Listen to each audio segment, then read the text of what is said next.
So, some people confuse Sodom and Gomorrah on what the main point of the story was.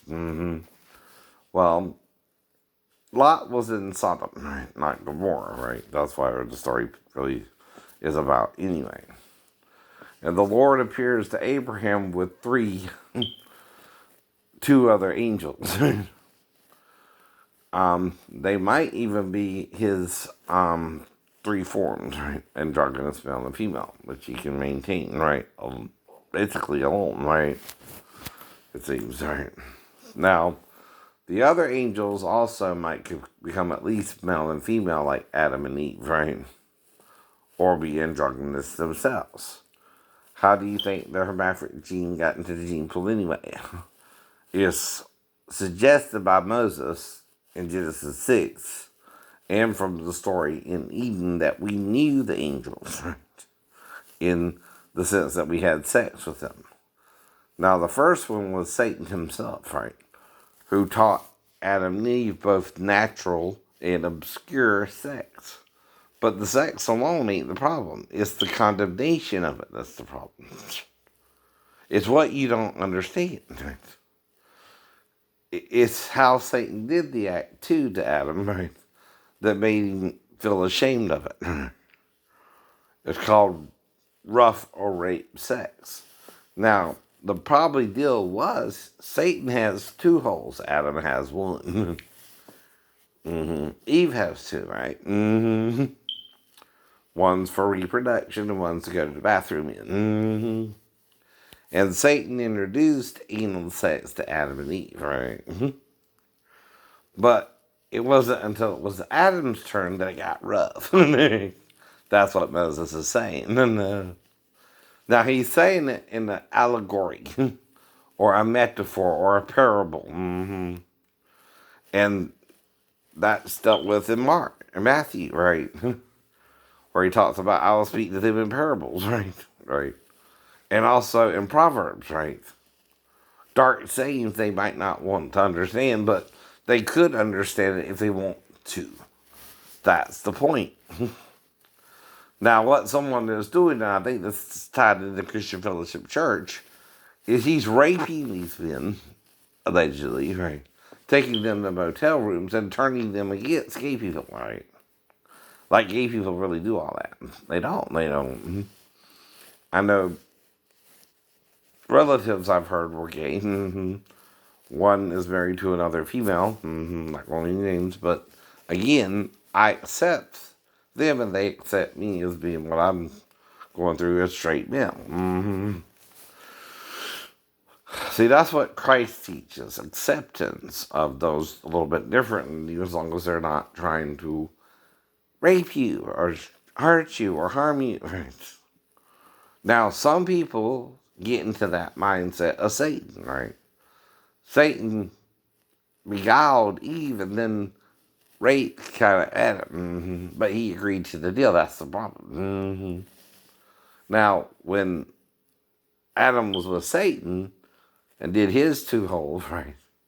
That's what he's showing him to make him think it'll feel good. And it didn't bother Eve when she did the anal sex with Satan, because he was probably gentler with her in the butthole anyway. But also because she had sex with Adam, so she was used to something being inside of her, not Adam. But when it got to Adam, he got a little rough. And made Adam ashamed.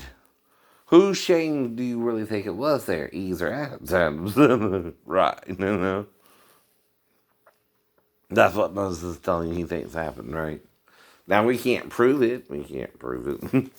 It's a suggestion, but it does make a little bit of sense of why we wear clothes and why the climate's so out of whack and things like that, right? Even the Greeks talk about Hades capturing a certain damsel, right, and keeping her, and that has something to do with why winter, right? And fall and winter happened, and then summer and spring happened when she's returned, or something like that, right? Right. That's also something we can do. We can kidnap people. We can torture them. We can do all kind of things like that. But we're not supposed to, right? Those are the thoughts of Satan doing the opposite of the good of God, right? See, we all have the power to do good and evil to each other too, not because of Satan, but because we're in a terrestrial universe, right? Where we're more physical than celestial beings, right? Celestial beings are celestial beings because they're more made out of a gaseous living type life form. We don't even understand what they are. But they're basically like, according to Paul, a nuclear furnace, right? Type creature, right? But living, alive. He describes it as having flames, right? Well, that sounds more like a gaseous being, right? Which we can't see with the naked terrestrial eye. Or we would see just a ball of light or a fireball, kind of, right? Now, I'm not talking about an asteroid or a meteor either here. It could be what we're seeing. And again, we're watching UFO things, right? Russian Roswell today.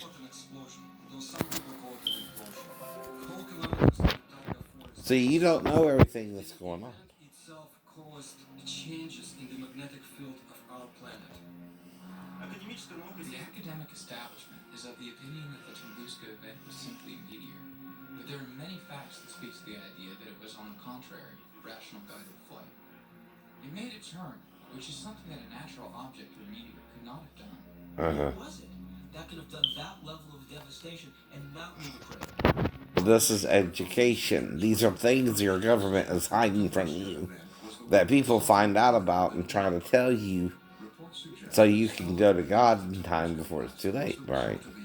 And see, you can either adopt the loving and benevolent ideas of God or the destructive and condemning elements of Satan, right? To anyone can. But like Paul McCartney said in Ebony and Ivory, there's good and bad in everyone. To quote the line. But we're not learning to live together anymore. We're making factions. KKK, Black Panthers. You're both negative for your race, I know. Initially, Korolev found that many of the physical scars left behind at Tunguska were still visible. The most shocking discovery came in the form of radioactive metallic fragments found at the site. Debris uncharacteristic of any asteroid or meteor. If you go along the flight path of the Tunguska object and continue... Yeah, it sounded like you said Mr. or something. It's not Mr. It's not Mr. It's a 300 square meter area where not a single plant grows and animals die. It also has a higher than normal radioactivity level. This is a result of what might possibly be a radioactive metallic fragment from the crash. The radiation levels were there. Radioactive. Right. So one of the stories is it was a mothership that detonated. It is believed that Korolev privately told Stalin that the incident at Tunguska had indeed been caused by a UFO, fragments of which were still scattered around the area. However, in his top secret official report, Korolev is said to have told a much different story. The official party line, Tunguska was the result of a giant meteor. The whole point was, if the information serves the bureaucracy, good. If it doesn't exist. Right. So where were the radioactive fragments from Tunguska taken? Some believe the evidence was transported to Kapustin Yar's underground base, Sidgor. Different countries have various places where they take their UFO technology. Well, the Soviets basically had one at Sidgor, and it was where they could try to figure out what the technology is and how do we use it. And of course, the security around those bases is... But that's again, right? We don't even know they're how we were made, I know, but we're made creatures, I know, from some kind of thing that can make any kind of animal it wants to, right? That's why we have a problem with our designer. And plus, the bad guy is the bad guy, right? He's trying to trick you into listen to his lies. He wants to confuse you and get you on his side, even though he's wrong, right?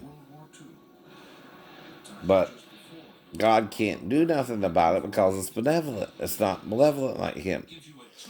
Now, you have to learn self-defense here, for example, right?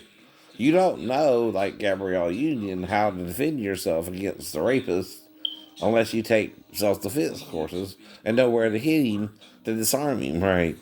But you got to hit him in a specific area. You can't just struggle for the gun. You got to take the gun from him and know how. And you can't, right? But that's his human weakness too. He's just as human as you are. He's just as weak as you are in certain parts of the body, right? But you got to expose those weaknesses. It's like Moses saying, if two men are fighting and the wife gets involved with it, she can't grab the other man's testicles, right? Well, actually, technically, she can't, right? That's a good idea, actually. Is he saying not to do it or to do it? You don't know, right? Is he giving you a suggestion there? Either way, huh? Ladies, I know. That's what I mean. That's what you mean. So, what's the point of that, right? Well, when the two strangers also, whom no one in Sodom knew, went to the city, and Lot welcomed them in, right, and brought them to his apartment, which is what you would call it, right, where he lived in the city, or his little space of living, right, which was made out of probably clay or something, right, where they fashioned it like a one-story apartment, right, probably throughout the city, right.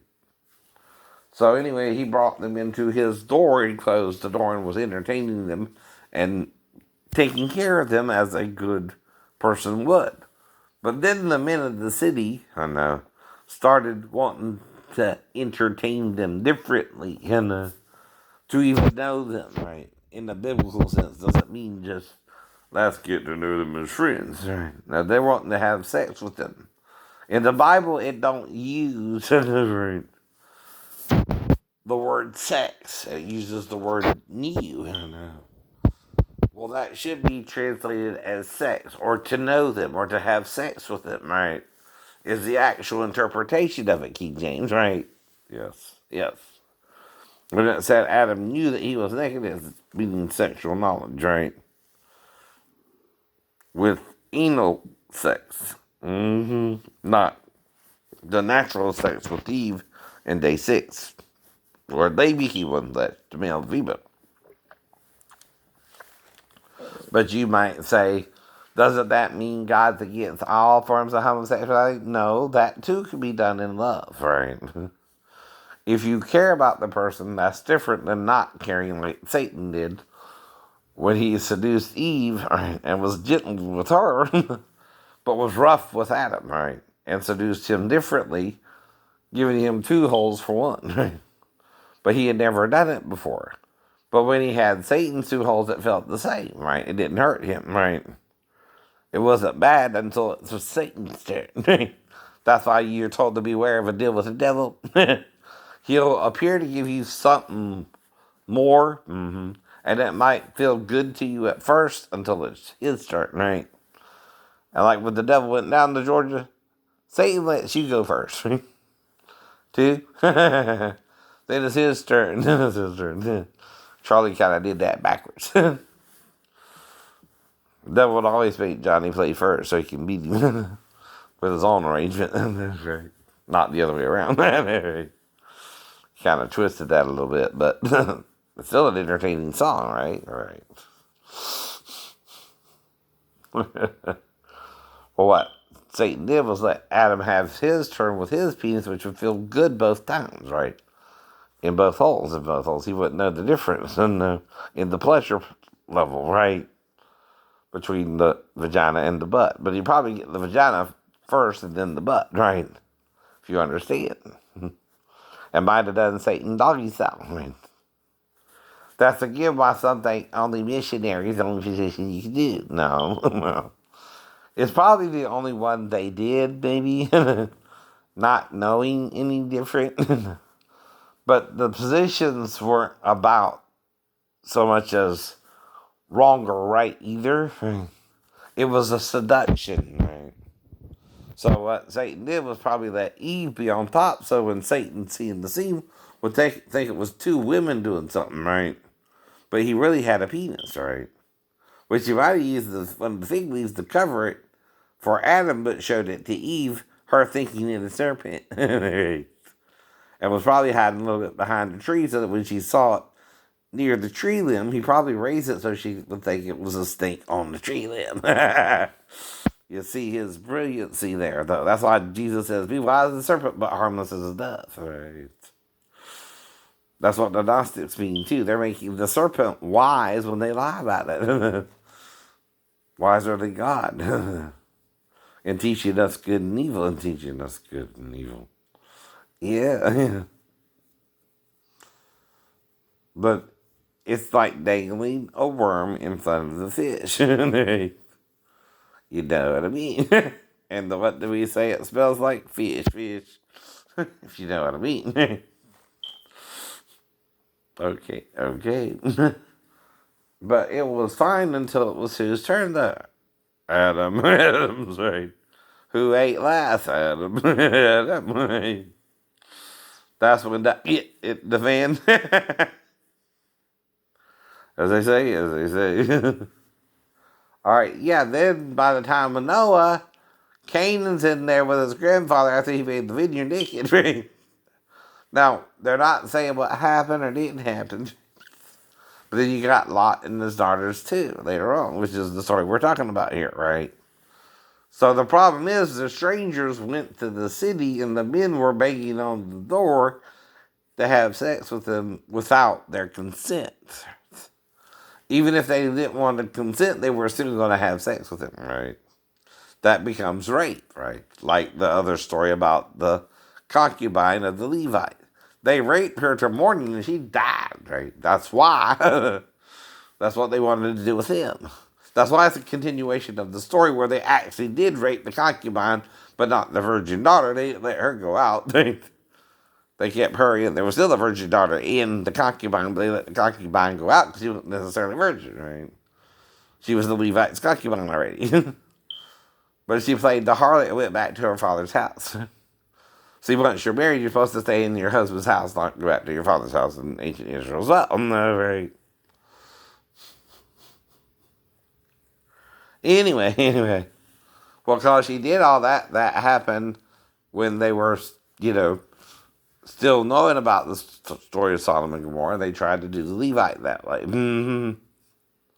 But they still raped the woman, you understand? It was not her choice. That's to explain why the angels and God destroyed the city over rape. I know.